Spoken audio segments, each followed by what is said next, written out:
the mind is so very important. I don't have to tell you the importance of mind management. And this is a topic which is so popular nowadays because of this basic fact that our mind is somehow, we don't have enough knowledge of it and it is not in our hands. That is why all our problems are actually due to that. See what happens in the external world. If I have a very mature response towards it, I will not suffer too much from anything negative happening in the external world. But if my response is in the form of an explosive reaction, then it is very difficult for me to handle any situation outside. That's why we need to study mind management techniques. So that is what we will be doing today. The great advantage of this age is, you see, we are such an empowered generation today. In fact, the most empowered generation on this planet which ever was, because you have such an enormous communication technology right in your hands. You can get knowledge of anything whenever you want, but still the whole problem is, with so much of data available to us, so many knowledge systems available to us, we are not able to control our minds. We are on compulsive mode most of the time. Thought is just happening, as I told you.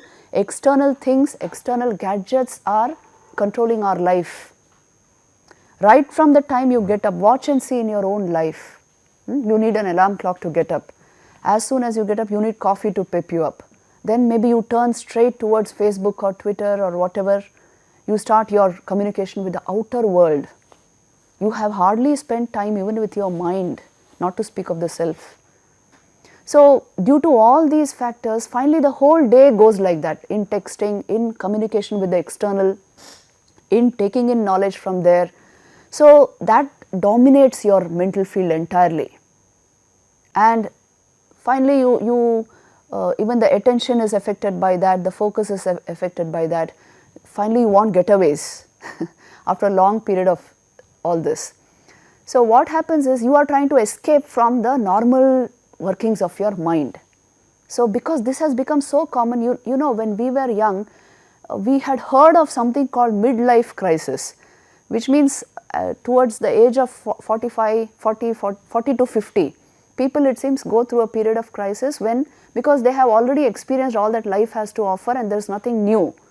So they may go through a period of crisis. But today that line has come down to 25 years. It is called quarter life crisis today, in today's modern world, because you experience a whole lot of things right till the age of 25. You have finished with that experience. Then what more? The mind is in deep boredom and frustration and depression.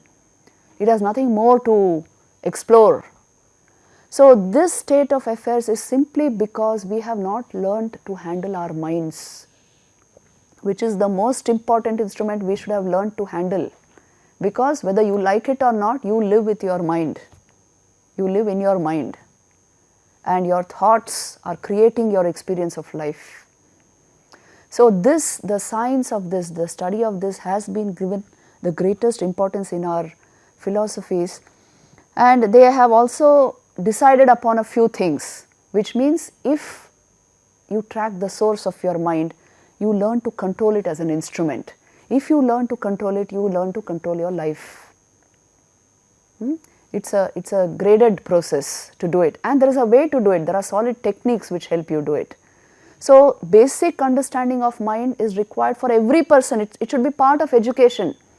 Not that you educate yourself only with regard to the external things and the internal world is just dark for you. No, it doesn't make any sense to you.